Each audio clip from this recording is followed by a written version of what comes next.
Ça va vous paraître bizarre ce que je vais dire, mais je trouve cette saga sous-cotée. Oui, il y a 10 films, mais elle est quand même sous-cotée parce qu'on n'en parle pas assez. Salut à tous, ici Reg. Aujourd'hui, je lance un nouveau format. J'ai envie de parler d'une saga entière. L'objectif, c'est de vous donner mon avis sur la saga de manière générale, les films indépendamment, car oui, j'ai vu les 10 films. Vous parler un peu de l'histoire, de l'évolution de la franchise, surtout d'un point de vue thématique, parce que moi, ça m'intéresse pas de parler de ce qui se passe dans les films. Oui, on va en parler évidemment, mais moi, ce qui m'intéresse, c'est de voir un peu l'évolution thématique de la saga, voir comment les films ont évolué avec leur époque, et vous expliquer un peu les rapprochements avec la saga récente et celle de l'époque, parce qu'il y en a énormément évidemment, et c'est aussi confronter nos avis. Je vais vous donner mon avis sur tous les films, avec une conclusion de la saga à la fin, avec un classement aussi à la fin pour rigoler, car oui, j'ai envie qu'on parle de cette saga-là, plus que juste vous dire ce qui se passe dans les films, et les références cachées dans le nouveau, ça m'intéresse pas. Parce que je trouve que c'est une saga qui est vraiment sous-cotée, et beaucoup d'entre vous connaissent pas les films de l'époque, et je vais vous en parler sans spoiler évidemment, je ne vais rien spoiler, mais vous allez avoir mon avis sur tous ces films, et c'est ça qui va être intéressant d'après moi. Et si ça vous plaît, on pourra refaire ça sur d'autres sagas, on pourra refaire ça sur des filmographies, des choses comme ça. On va en parler par ordre de sortie de 68 à 2024, et pour ceux qui veulent la découvrir, il faut savoir que maintenant la saga appartient à Disney, et elle est donc disponible sur Disney+, vous pouvez voir tous les films là-bas. Personnellement, j'ai vu la nouvelle trilogie en Blu-ray 4K, car la qualité 4K est toujours supérieure évidemment à la qualité streaming, et ça vaut le détour, croyez-moi que le 4K est magnifique dessus. Mais pour ceux qui n'ont pas le 4K, vous pouvez évidemment découvrir tout ça sur Disney+.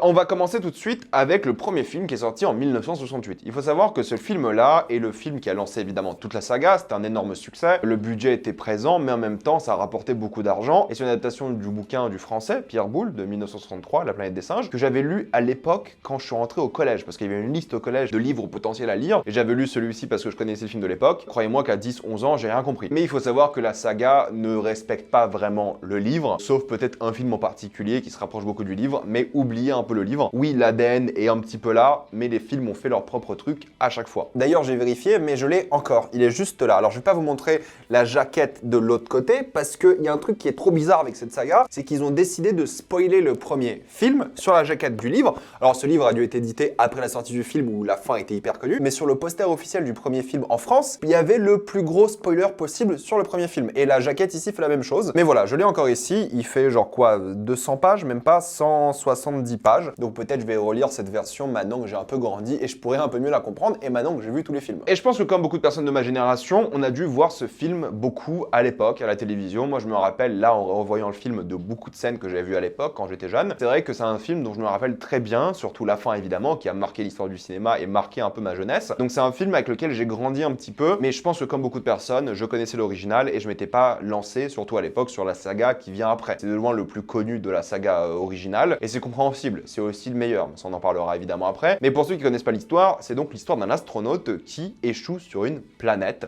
avec ses coéquipiers et c'est là qu'ils se font capturer par des singes. Sauf que ces singes-là parlent, ont une société, une civilisation, sont aussi éduqués que des humains, voire plus. Ils ont une culture, ils sont avancés, ils ont des problèmes, ils ont des religions, ils ont différentes factions. Bref, c'est une société tout à fait humaine. Et vous vous dites, ok, c'est étrange parce qu'on dirait ce que j'ai vu récemment avec les films qui sont sortis. Et oui, c'est tout à fait logique parce que les films qui sont sortis récemment sont techniquement un reboot slash prequel du film de l'époque. C'est-à-dire que les films sortis récemment racontent l'histoire du premier singe qui a gagné en intelligence. Et le film de 68, c'est déjà les singes des milliers d'années plus tard, qui ont déjà leur civilisation, leur culture, et un humain astronaute qui vient ici, qui est tombé littéralement de l'espace sur cette planète. Et c'est intéressant parce qu'avec les nouveaux films, ceux qui connaissent pas la saga, l'élément science-fiction vous paraît assez étrange, mais la saga originale, l'élément de science-fiction est extrêmement présent, que ce soit l'astronaute qui a voyagé dans l'espace, et surtout le voyage dans le temps. Ça, on en parlera après, mais il y a énormément de voyages dans le temps dans la saga La planète des singes. Et c'est quelque chose que les nouveaux films ont un peu mis de côté pour l'instant. Évidemment, il y a le côté science-fiction, virus, ADN modifié, tout ça, mais le côté espace est juste référencé dans les nouveaux films et on en parle très peu. Mais celui-ci, c'est une œuvre de science-fiction. D'ailleurs, lorsque tu commences le film, t'as vraiment cette impression-là que t'es sur une planète de singes dans l'espace où il y a quelques humains qui sont bêtes, qui n'arrivent pas à parler, qui sont des animaux. Et c'est là la force du film, c'est que ça mélange science-fiction, western et surtout le timing de sortie est excellent parce qu'il est sorti en 1968. Aux États-Unis, c'est quoi à cette époque-là? C'est le Vietnam, c'est la théorie de l'évolution qui prend beaucoup de place aux États-Unis et surtout opposée à la foi et la religion. C'est la censure, c'est la peur de l'envahisseur, on reste en guerre froide tout de même. La lutte pour l'égalité des hommes, surtout des hommes et des femmes noires à l'époque, on est clairement dedans. Et ça qui est intéressant avec le film, c'est que la sortie en 68 dans le mouvement hippie, droits sociaux américains, guerre du Vietnam, guerre froide, est hyper représenté dans ce film. Tout ce qui se passe dans le film, c'est une analogie pour ce qui se passe aux États-Unis à l'époque. Et ça qui est intéressant, c'est que c'est le film qui est allé le plus loin dans ce délire-là et que tous les autres films ont un petit peu oublié par la suite. C'est-à-dire que là, en le revoyant en tant qu'adulte, j'ai compris à quel point tout ce qui se passe là est juste le reflet de la société américaine dans les années 60. Et c'est là que le film est brillant, c'est qu'on te plonge dans une société de singes qui sont bizarrement très humains et la limite est un peu brouillée entre le singe et l'homme et l'animal. Tu te demandes vraiment qui est réellement le plus humain entre le singe et l'humain. Tu te demandes vraiment qui est le plus animal entre les humains qui se comportent comme des animaux mais qui ont une humanité qui a été perdue par, on l'apprend plus tard dans le film d'après, un virus. En tant que spectateur, tu perds tes repères parce que chaque séquence est là pour critiquer un aspect de la société américaine tout en créant une sorte de mystère, en t'attachant à des personnages, surtout Charlton Heston, qui est l'un de ses rôles les plus iconiques aussi de sa carrière. Et on inverse complètement les rôles entre les humains et les singes, et justement ça qui va être fort tout le long, parce que les deux vont se croiser à un moment, et tu sauras pas lequel est le plus humain des deux. Et c'est quelque chose qu'a beaucoup repris la trilogie récente. Oui, Charlton Heston en fait des caisses, et tout le monde en fait un petit peu des caisses, mais la manière dont c'est filmé, réalisateur oscarisé tout de même, c'est pas personne, la manière dont t'es plongé dans ce monde, les décors, il y a un côté road trip aussi un peu haut de film. Oui, c'est kitsch, et il n'y a pas les plus grandes idées de mise en scène de l'histoire, d'accord, et c'est un film qui est un petit peu mal vieilli, en même temps c'est les années 68, la SF à cette époque-là c'est particulier, mais la manière dont on arrive à dépayser, la manière dont on arrive à te mettre sur cette planète alien est vraiment très fort. Et ce qui est bien avec le film, c'est qu'il évite le manichéisme le plus simple possible. C'est un film vraiment complexe, bien mis en scène, bien joué, court, d'ailleurs tous les films à la planète des singes, surtout les anciens, durent entre 1h25 et 1h45, donc tous les films se regardent vraiment vite. Le temps passe super vite et quand tu comprends le contexte du film de l'époque, lorsque tu comprends vraiment de quoi parle le film, il parle pas de singes, il parle de société américaine, et que tu te prends ce twist final dans la gueule qui a choqué des générations, tu comprends le génie du film. Et c'est un film que je peux vraiment conseiller. Oui, il est un petit peu mal vieilli, il est un petit peu kitsch, d'accord, mais plus tu réfléchis au film, plus tu comprends pourquoi il est devenu culte, pourquoi il a lancé une saga de 10 films par la suite. C'est pas juste des singes, c'est un film qui parle d'humanité, c'est un film qui parle d'hommes, et ça a toujours été le rôle de la science-fiction, de nous rattacher un peu à notre humanité perdue.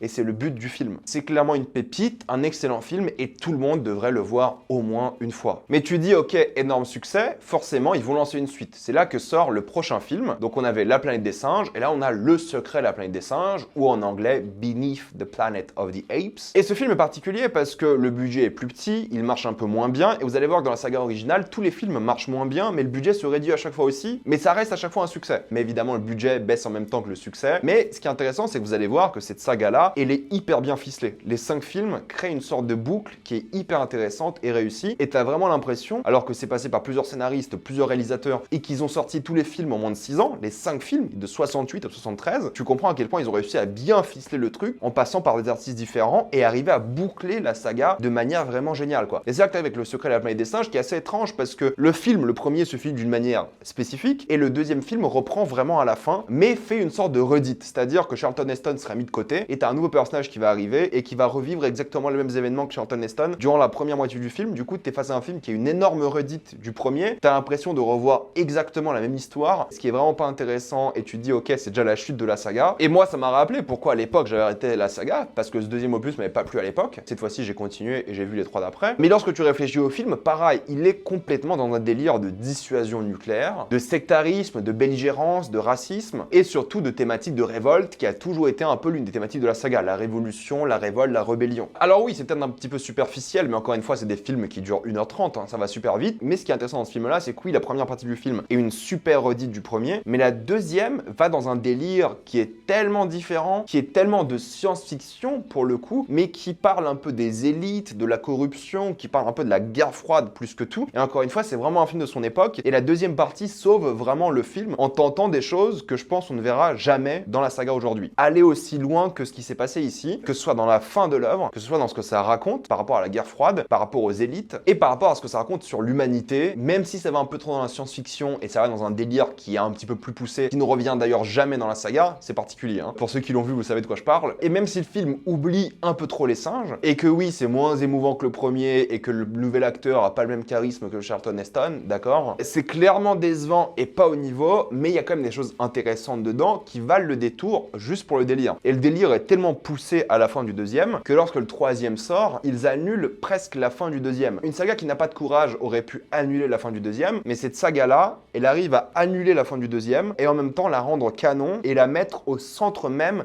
de la saga. Genre la fin du deuxième, c'est peut-être l'élément le plus important de la saga originale. Et c'est tellement thématiquement approprié par rapport encore une fois à l'époque. Et en même temps, du coup, le troisième fait un truc qui à la fois n'assume pas comment c'est fini le 2, mais à la fois l'utilise comme la motivation de tous les personnages pour tous les films d'après. Donc t'as l'impression que c'est vraiment des auteurs qui se contredisent, mais à la fois qui se contredisent et acceptent les erreurs du passé. Quelque chose qu'aurait pu faire la saga Star Wars par exemple. Mais non. Et c'est là que c'est intéressant parce que le troisième est tellement particulier. Les évadés de la planète des singes ou Escape from the Planet of the Apes rajoutent la notion de voyage dans le temps. Dans le troisième, grosso modo, c'est 3 singes qui prennent un vaisseau spatial et qui remontent dans le temps. Ils remontent dans le temps à l'époque des humains qui vivent de manière tout à fait normale et ils sont pour la première fois confrontés de leur vie à des singes qui parlent. Et forcément, ça crée un film très bureaucratique, un film très politique et géopolitique où la présence de 3 singes qui viennent du futur et qui parlent crée évidemment énormément de doutes sur leur identité, mais aussi sur la politique américaine de une, l'évolution, la science, la religion. L'apparition de ces 3 singes-là, qui sont comme des aliens,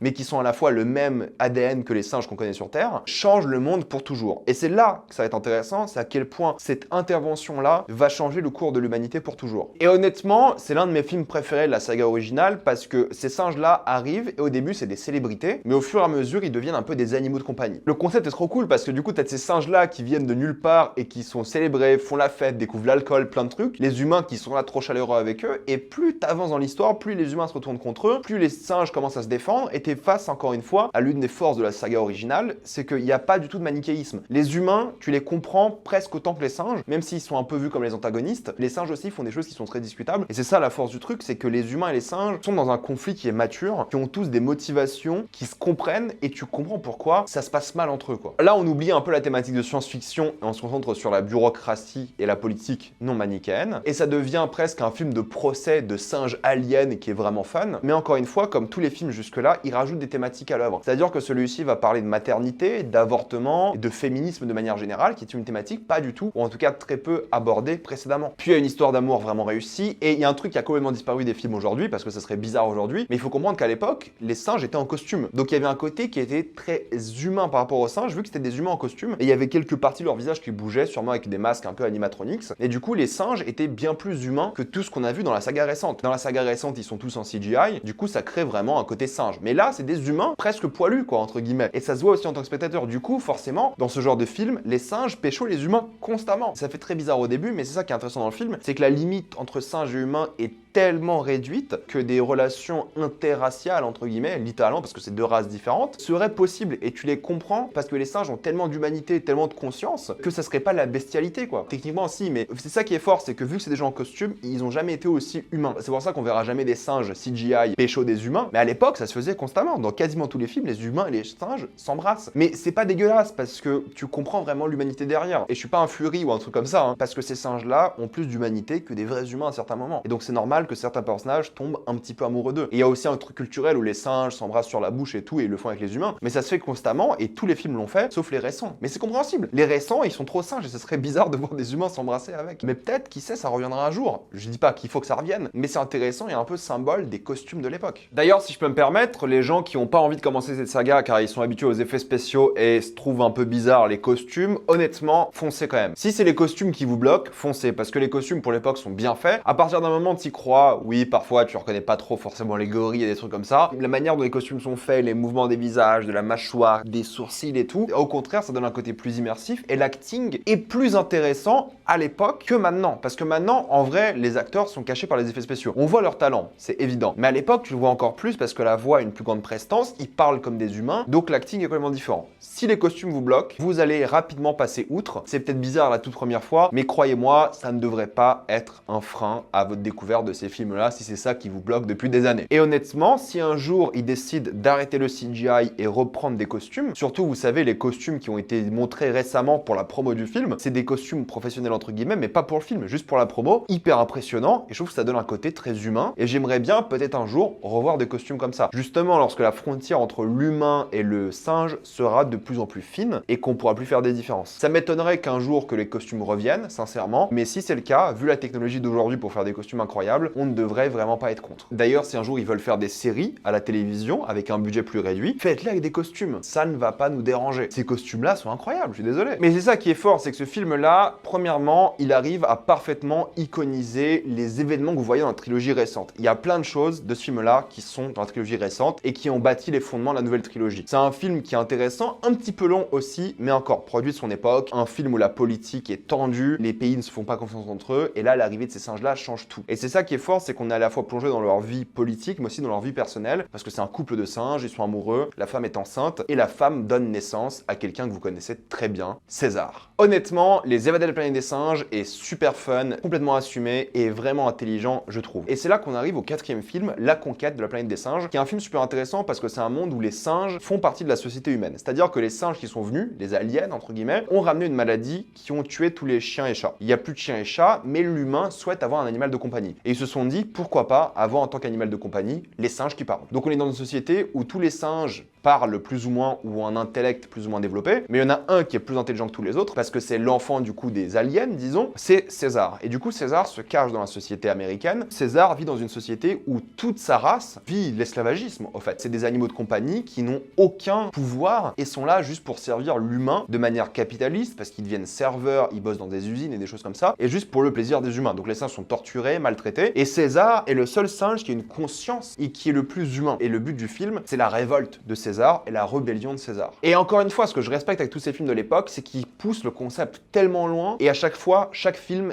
est nouveau et intelligent et rajoute des nouvelles choses quoi. Ce film parle de révolte, de rébellion et d'esclavagisme. Et encore une fois, 72, plein mouvement civil américain pour les noirs américains, et il y a un personnage qui est noir dans le film qui sera l'opposé de César, mais en même temps sera son plus fidèle allié car il comprend que les noirs à l'époque n'ont pas les mêmes droits. Il se rapproche d'ailleurs plus ces noirs-là des singes de l'époque que des blancs, et cette alliance entre ces deux-là va être vraiment intéressante, mais ce sera un délire un peu Martin Luther King, Malcolm X, où il y aura l'un des deux qui sera plus extrême que l'autre, et ils en parlent. Et à un moment, t'as César qui va aller voir le mec, qui va lui dire, tu te rends compte que là, tu es en train d'accepter que mon peuple souffre de la même manière que ton peuple a souffert il y a 200 ans, même pas, il y a 100 ans dans le film. Et c'est fascinant ce parallèle qui est dit à haute voix, qui est osé, parce qu'ils en jouent de manière politique, et c'est un film sur ça. C'est un film sur les noirs américains, c'est un film sur la rébellion, c'est un film sur l'esclavage, et c'est un film qui est vraiment bien pour ça. Maintenant, je le trouve un petit peu long, c'est vrai, il y a des trucs sur le bourrage de crâne, la propagande, la manipulation des gouvernements, des élites qui est un petit peu long, mais c'est intelligent encore une fois et assez intéressant, même si à certains moments superficiel. Et honnêtement, c'est pas pour faire de la mauvaise foi, mais Roddy McDowall, qui joue donc César dans ce nouveau film, je le trouve extrêmement charismatique, parce qu'il joue à la fois une sorte de leader qui arrive à montrer de la pitié, mais à la fois il y a un peu ce côté dictateur en lui, et presque vengeance génocidaire que je trouve vraiment fort, et je trouve que l'acting est tellement bon, et la manière dont il joue, t'as un speech à la fin du film qui est tellement prenant, tellement fort, je trouve qu'il a un côté bien plus charismatique, bien plus leader que le César qu'on connaît nous aujourd'hui. C'est des approches différentes, mais je préfère, je pense, l'approche du César de l'époque, mais en même temps c'est un César plus évolué, plus humain, qui parle beaucoup et des choses comme ça, donc c'est différent, je suis d'accord, mais le speech qu'il a à la fin du film est tellement prenant et fort et iconique qu'il arrive clairement à faire face au César de maintenant. Et beaucoup des choses que vous aimez dans le César de maintenant viennent des films de l'époque, c'est pas des nouvelles choses. Encore une fois, je suis pas là à dire que le César de maintenant est nul, hein, loin de là, il est excellent, mais honnêtement, le César de l'époque est vraiment sous-coté et je le trouve tellement impressionnant et prenant. Et là où tu sais que l'acteur est encore plus fort, c'est que ce mec-là, il joue aussi Cornelius, qui a un rôle complètement différent. Au contraire, Cornelius, c'est un personnage un peu plus fragile, plus timide, qui a du mal à s'assumer. Et vu qu'il joue Cornelius et César, acting de malade. Il est super impressionnant. Il m'a vraiment marqué. Mais encore une fois, c'est un film sur le racisme, sur l'oppression du système, la manière dont il dénigre une grande partie de la population. Et ça évite encore une fois le manichéisme. Il y a des humains qui sont bons, des singes qui sont bons, des humains qui sont méchants, des singes qui sont méchants. C'est intelligent, je trouve, vraiment. Le film a clairement de grosses fulgurances, mais voilà, un petit peu long, pas très inspiré dans la mise en scène, et quelques thématiques qui sont un peu trop en surface, mais encore une fois, c'est 1h30, ça va très vite. Je crois que c'est même moins que ça, c'est 1h25 celui-ci. C'est un peu brouillon et mal rythmé, mais bon, ça vaut le coup, clairement. Encore une fois, juste pour César dans ce film, ça vaut le détour. Oui, c'est un cran en dessous de ceux d'avant déjà, mais ça reste divertissant. Et si vous voulez voir la naissance de César, ça se passe aussi ici. Ensuite, on a le dernier, la bataille de la planète des singes, donc Battle for the Planet of the Apes, qui d'après moi est le moins bon de la saga originale. C'est l'histoire des singes et des humains qui cohabitent des années plus tard, mais les singes dominent quand même le monde. Mais on se retrouve quand même même beaucoup d'années plus tard, où César est un leader, il a une famille, etc. Et il doit gérer un peu les fractures dans sa civilisation, c'est-à-dire que les chimpanzés s'entendent mal avec les gorilles sont plus militaires et puissants, du coup ils veulent prendre le contrôle, t'as une sorte de coup d'état. C'est le but du film, c'est une confrontation des factions au sein de la même race, et c'est toute la métaphore en fait, c'est que même dans une race qui prend le contrôle ensemble, il peut y avoir des divisions et des gens peuvent se séparer. Et encore une fois, les divisions que vous voyez là dans ce film ici, c'est ce qui a été repris dans la saga actuelle. Mais en même temps, il y a un truc qui est intéressant, c'est que César va lui essayer de retrouver son héritage, trouver la personne qu'il est réellement, et il va retomber sur des éléments qui sont présents dans le deuxième film, Le Secret, et ça va créer tout un délire, encore une fois, de conspiration, de politique, de guerre froide, qui est intéressant. Les élites humaines qui dominent dans leur coin pendant que les singes se font la guerre entre eux. C'est un film intéressant quand même parce qu'il arrive à créer sa culture, dont le fameux nom ou no, qui est repris par la suite dans la trilogie nouvelle, ça vient de là. Encore une fois, très peu manichéen. Et ce qui est fort, c'est que mine de rien, comme je vous l'ai dit, ce cinquième film boucle la saga. Et c'est ça qui est fort, c'est qu'ils ont compris ce qu'est la saga. Tu vois qu'elle n'a pas été écrite par une seule personne, mais ils arrivent à boucler parfaitement la saga où tu dis ok, vu qu'en plus on parle de voyage dans le temps, le cinquième film et le préquel du premier. Et c'est ça qui est fort et la réussite de la saga. Et c'est pour ça qu'elle vaut le détour en tant que saga, c'est qu'elle est vraiment bien construite. Mais ce film-là, ce qu'il ajoute, c'est les thématiques de figures messianiques, de prophètes, de religion, de culture qui a été créée de zéro, de manipulation de la culture, qui sont des thématiques qui reviennent aussi par la suite. En plus, il y a un commentaire assez intéressant sur les enfants et l'héritage, et même si c'est le moins bon des 5, je dirais que la saga vaut le détour pour ce qu'elle est en tant que saga. Les films individuellement sont pas excellents, loin de là, sauf le premier que je trouve vraiment bien, mais en tant que saga, c'est bien construit. Et si vous voyez cette saga, vous comprenez tellement mieux ce que raconte la saga d'aujourd'hui. Parce qu'en plus de s'inspirer de la saga de l'époque, en reprenant les codes et en reprenant l'histoire, c'est un préquel de cette saga. Donc en théorie, lorsque la saga de maintenant sera finie, qui va durer, je sais pas, 6 à 9 films, on devrait boucler la boucle et arriver au film de 68. Et du coup, ça serait une boucle éternelle de saga, mais ça serait intéressant et c'est ça qui serait cool aussi. Pour les fans de la saga récente qui ont jamais tenté les films de l'époque, voyez-les et ensuite revoyez les films que vous aimez, vous allez les voir de manière complètement différente. Et c'est ça qui est vraiment cool. Maintenant, ce qui s'est passé, c'est que pendant 30 ans, ou presque, il n'y a pas eu de film La Planète des Singes. La saga a été bouclée, les films n'étaient pas vraiment des gros succès, mais c'est pas grave, t'as un gars, il s'est dit ok, je suis fan des films, j'ai envie de faire un film La Planète des Singes, c'est Tim Burton, et c'est le film qui a, je pense, fait découvrir la saga à beaucoup de personnes, dont moi. Tim Burton réalise en 2001 La Planète des Singes, un film qui est censé être un reboot de la saga, qui s'inspire d'ailleurs beaucoup plus des livres, et c'est un film beaucoup plus de science-fiction. Genre le film commence dans l'espace et raconte la même histoire que le premier film, dans un univers complètement différent, à une esthétique plus burtonesque, et l'objectif du film, c'était de relancer une saga. Le film était un petit succès, mine de rien, mais ça n'a rien relancé du tout, parce que les critiques étaient aussi catastrophiques. Parce que c'est un film qui se veut politique, il y a des discussions, des conspirations, des trahisons, des dîners politiques,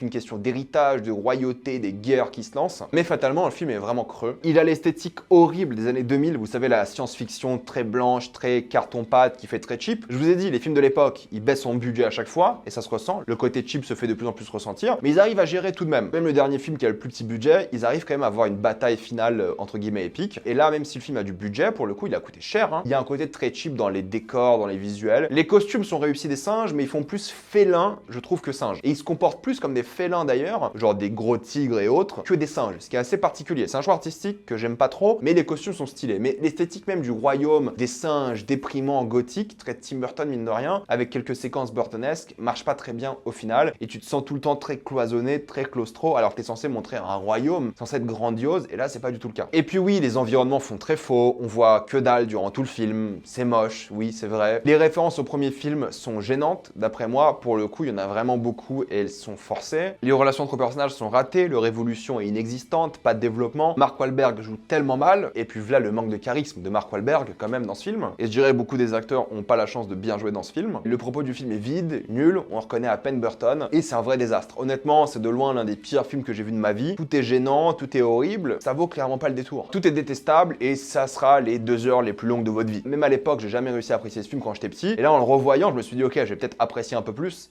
Non. Plus t'avances dans le film, plus c'est nul, plus c'est moche, plus c'est mal joué, plus l'histoire n'a aucun sens, c'est horrible et c'est l'une des pires fins de l'histoire du cinéma. Beaucoup diront que ça se rapproche du livre, très bien d'accord, mais ça reste nul dans le film. Honnêtement, s'il y a un film de toute cette saga que je ne peux pas vous conseiller, c'est celui-ci et vous ne devriez même pas le regarder. Ça n'a aucun intérêt. Pour rien. Que vous le regardiez ou pas, ça ne changera rien à votre appréciation de la saga, parce que c'est un film qui est complètement isolé dans une saga, d'un côté les films des années 70 et des films des années 2010, qui se répondent, celui-ci entre les deux, une sorte de début de saga raté, et je suis bien content qu'il soit raté, parce que le film était horrible. Donc non, s'il vous plaît, ne regardez pas ce film. C'est clairement un désastre, oubliez-le. Et du coup, pendant 10 ans, on n'a pas eu de film La Planète des Singes parce que le film était nul, mais les gens ont envie de se remettre dedans. Et c'est là qu'arrive La Planète des Singes, l'origine, et c'est là que vous allez comprendre un problème que j'ai avec la saga, c'est que si vous avez remarqué, tous les films ont un nom assez particulier. La Planète des Singes, ensuite c'était Le Secret, Les Évadés, etc., etc. Et en anglais, ils ont respecté la tradition, c'est-à-dire que c'était Planet of the Apes, ensuite c'était Beneath the Planet of the Apes, ensuite c'était Escape from the Planet of the Apes, etc., etc. Là en France, on arrive à La Planète des Singes,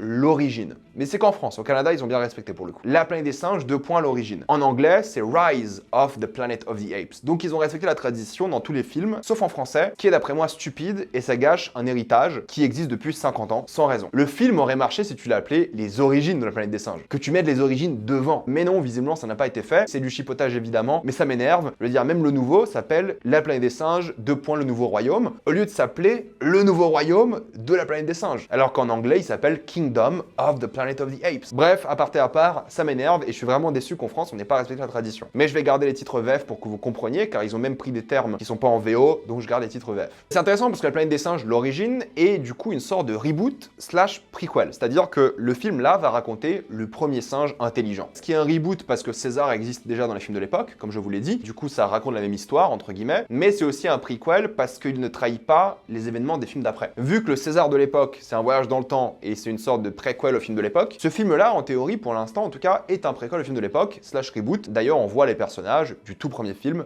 dans ce film-là. On les voit à peine, c'est dans un journal et on dit qu'un vaisseau spatial a été perdu dans l'espace. C'est un film que j'aimais beaucoup lorsque je l'ai vu en salle à l'époque et que j'ai revu récemment pour faire cette vidéo, et c'est un pur produit de son époque quand même. Il y a un focus assez étrange sur la science, qui fait beaucoup penser à The Amazing Spider-Man, vous savez, où ça parlait beaucoup de science, de biologie, et en même temps il y avait des teintes très bleues. C'est un peu ça, ce film. Ça veut être réaliste, entre guillemets, c'est un rythme très soutenu, c'est 1h45 mais ça enchaîne constamment les événements. C'est clairement un blockbuster des années 2010, ça se ressent. Ils essaient de prendre un peu la mode aussi de l'époque, en faisant des choses un peu de manière réaliste, là où les autres films étaient un peu plus kitsch, celui-ci joue la case à fond, sérieux, dramatique, au point d'être un petit peu ridicule à certains moments. Mais ce qui est intéressant, c'est que ce film-là, maintenant que j'ai vu toute la saga, n'apporte quasiment rien d'intéressant d'un point de vue thématique. C'est-à-dire que tous les films sérieux de la saga ont tous apporté de nouvelles choses, ce film n'apporte pas grand-chose. Il y a un commentaire un peu sur le capitalisme et sur l'ego des humains et la manière dont on veut affronter la science pour nos propres intérêts et rusher les choses, mais grosso modo, ça ajoute pas grand-chose comparé aux autres films et ça se concentre vraiment sur les personnages, sur leur histoire, leurs émotions et tout ça pour être justement une pièce d'introduction au film d'après. Et oui, le pari est réussi d'être passé de costumes à effets spéciaux numériques, on dirait vraiment des singes et ça crée un aspect complètement différent au film où les singes, pour le coup, là, sont vraiment des singes, quoi. Et notre attachement émotionnel est différent. C'est la chose la plus lointaine qu'on ait vue dans cette saga pour l'instant d'humain. Et c'est intéressant parce que cette évolution, on va voir lieu dans la saga. Plus tu vas avancer dans la saga, plus les singes vont parler anglais et ne vont pas utiliser le langage des signes, plus ils vont se tenir droit comme des humains. Bref, c'est intéressant d'avoir pris cette approche numérique pour justement l'améliorer au fur et à mesure et les rendre de plus en plus humains, même physiquement. Mais après, c'est vrai que le problème que j'ai avec ce film-là aujourd'hui, c'est que la mise en scène est trop simple, je trouve. Mis à part quelques séquences que vous connaissez tous, épiques, d'envolées lyriques, les enjeux sont, d'après moi, un peu restreints. Il développe assez mal les personnages, sauf César qui est bien développé, le reste, le film s'en tape un petit peu. Et oui, César a la réussite, son développement, son histoire, ses motivations, ses émotions à lui. À l'époque où tu regardais les films pour le monde,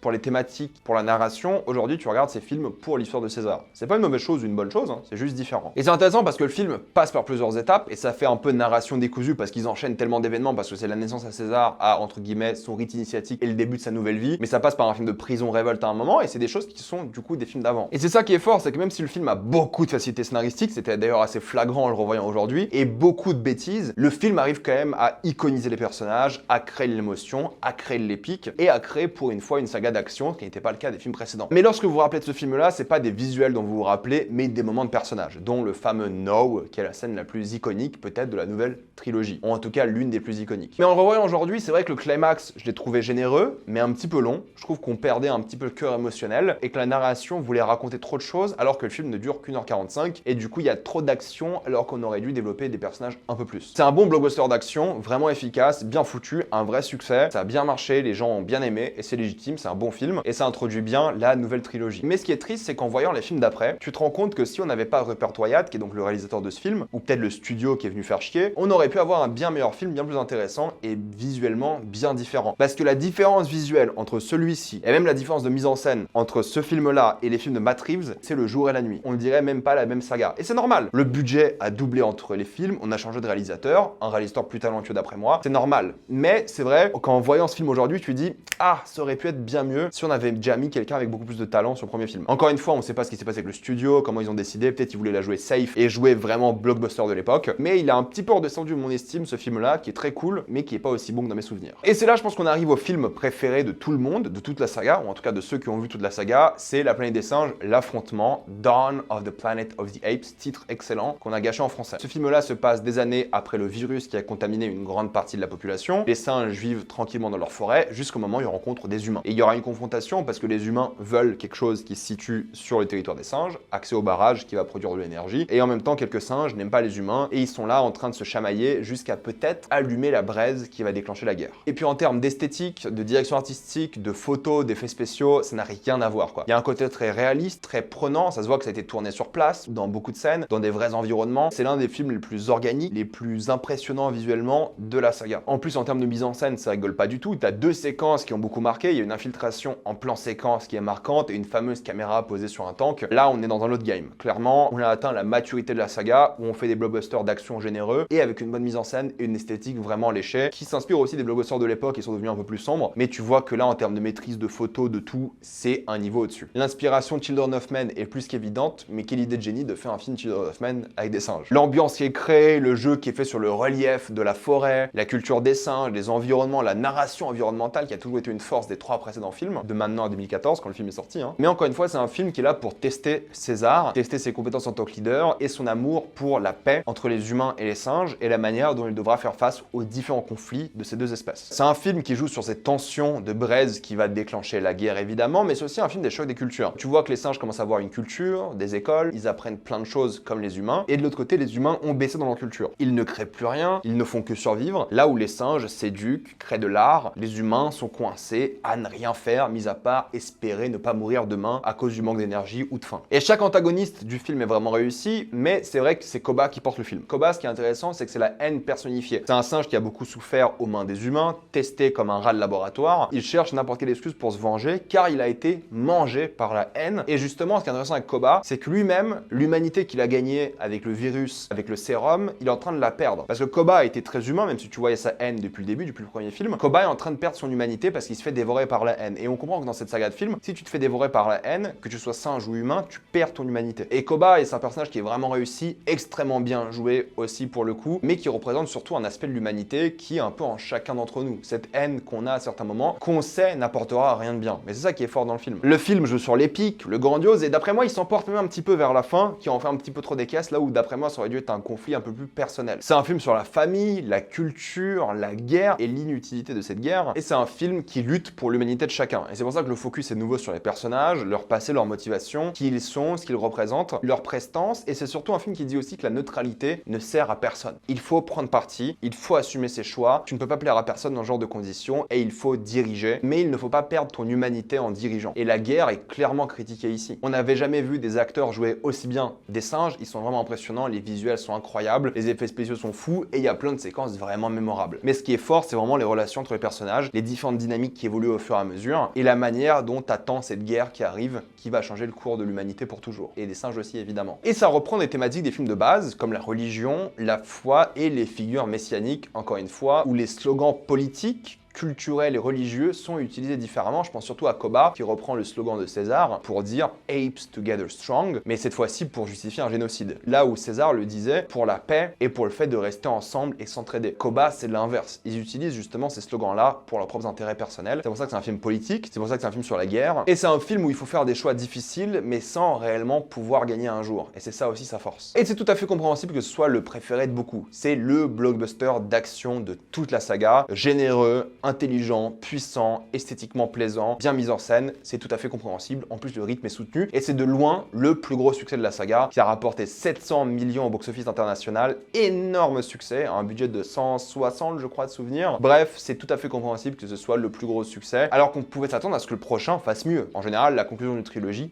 fait mieux, mais c'est compréhensible que le prochain n'ait pas fait mieux, vu les thèmes abordés par le film et vu la différence de rythme surtout du film. Parce que oui, le dernier film, War for the Planet of the Apes, ou la planète des singes suprématie, c'est le début de la guerre. Les singes sont chassés, les humains essaient de les tuer, les singes trahissent les singes, ils rejoignent les humains, chacun pour ses propres intérêts, l'égoïsme gagne, la guerre a brisé la fraternité, l'alliance entre les races, a tout tué. Et encore une fois, c'est l'histoire de la guerre, ça détruit tout ce qu'on a d'humain en nous, et c'est le sujet du film. D'ailleurs, ce film-là renoue avec une tradition ancienne, c'est-à-dire que les deux films de conclusion de César de l'époque ont le même réalisateur, et les deux films de conclusion sur César aujourd'hui ont le même réalisateur. Et c'est la seule fois dans l'histoire de la saga qu'un réalisateur a fait deux films La planète des singes. Et tant mieux, parce que Matt Reeves là, il a fait son meilleur film, d'après moi, son film le plus maîtrisé. Il arrive à mélanger road trip, film de guerre, revenge movie, film de camp de concentration, d'holocauste, d'exil, de révolution, il mélange vraiment plein de genres de la guerre dans 2h20, jusqu'à récemment le film le plus long. Et c'est ça que j'aime beaucoup moi dans le film, hein, c'est justement la diversité des environnements, le fait que ce soit une vraie aventure. César ici se dresse comme une sorte de Moïse qui mène son peuple jusqu'au désert pour le coup. Il est emprisonné, mis en esclavage, torturé dans des camps de travail forcés, pour pas dire des camps de concentration, mais c'est aussi évidemment un parallèle par rapport à l'Holocauste, que ce soit les singes qui sont littéralement crucifiés, ou les singes qui sont rongés aussi par la vengeance, comme je vous l'ai dit, le spectre de Koba plane sur toute la trilogie. Et c'est ça qui est intéressant, c'est que César ici, il perd son humanité. Il veut tellement se venger qu'il oublie ses responsabilités en tant que leader, que chef, et il aurait pu éviter quasiment tout ce qui se passe dans ce film s'il avait un peu, entre guillemets, rangé son ego et il avait gardé son humanité. Il n'y a plus de loyauté, les singes n'ont jamais autant ressemblé à des humains, la race n'a plus d'importance, c'est presque chacun pour soi, tellement que tout le monde est déshumanisé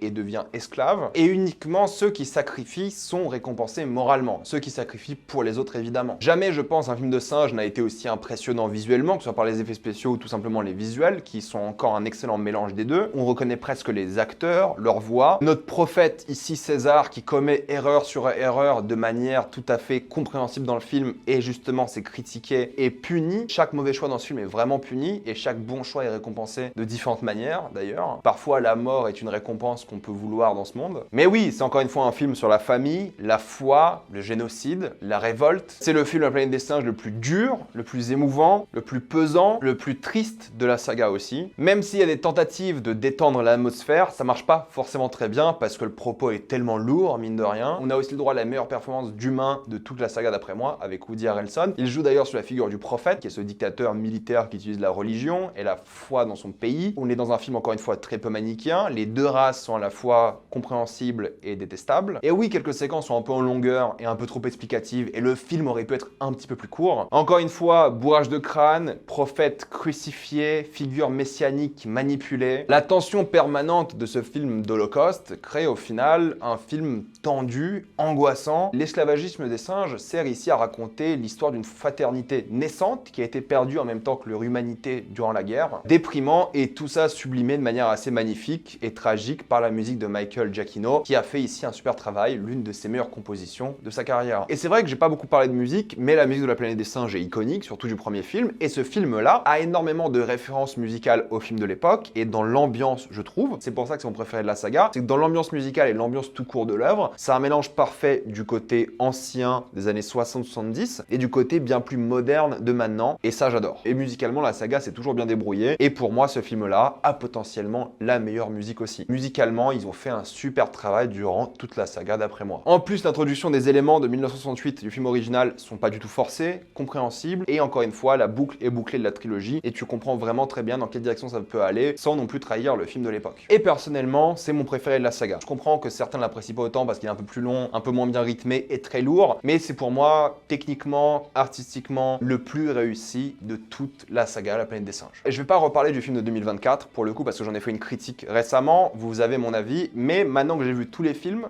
d'un coup, je respecte encore plus le film qui est sorti récemment parce qu'il arrive à raconter de nouvelles choses, encore une fois sur les prophètes, les messies, la religion, tout ça. Il développe de nouvelles choses, certes, qui sont pas forcément originales parce que ça vient du film de l'époque, mais il est dans la continuité de la nouvelle saga. C'est-à-dire que même s'il s'inspire beaucoup de l'époque, c'est un petit peu compréhensible parce qu'il doit répondre au film de l'époque en étant un reboot slash prequel, mais même s'il manque d'originalité, j'aime beaucoup le film, je trouve qu'il est vraiment réussi et vous avez ma critique pour plus de détails, mais ça d'après moi, encore une fois, une bonne pierre à l'édifice que sera la nouvelle trilogie qui veulent sortir. Mais c'est vrai que ce n'est pas tout le contenu de la planète des singes qui existe. Ces 10 films-là ont été accompagnés dans les années 70 de 2 séries télévisées, une série live action et une série d'animation qui n'ont malheureusement pas bien marché. Je ne les ai pas vues, je ne peux pas vous dire ce que ça vaut, mais sachez que des séries existent, même si personnellement, moi, elles m'intéressent pas vraiment, même si certaines personnes ont aussi dit qu'elles étaient pas mal, je serais pas contre, encore une fois, de revoir des séries dans cet univers-là aujourd'hui sur les plateformes de streaming. Pour vous donner rapidement mon classement, sans vous réexpliquer à chaque fois, il y a déjà une longue vidéo sur ça ici. Le pire film, le 10e, c'est évidemment le film de 2001, qui est horrible. Ensuite, je dirais que c'est La bataille de la planète des singes en 9e, Le secret de la planète des singes en 8e, La conquête de la planète des singes en 7e. Ces deux-là sont vraiment interchangeables, je dirais, en fonction de mon mood, mais aujourd'hui, je dis que quand même Les évadés de la planète des singes en 6e, La planète des singes l'origine en 5e, La planète des singes le nouveau royaume en 4e, La planète des singes l'original en 3e, La planète des singes l'affrontement en 2e, et le meilleur d'après moi, La planète des singes suprématie en 1er. Voilà, c'est une longue vidéo, dites-moi ce que vous en avez pensé, avez-vous apprécié ou détesté, j'ai envie d'avoir votre avis. Comme d'habitude, pensez à vous abonner à la chaîne pour voir les prochaines vidéos, mettez un j'aime, c'est beaucoup la chaîne. Suivez-moi sur tous mes réseaux pour plus de débats, critiques, actualités et concours, et moi je vous dis à la prochaine fois, salut à tous.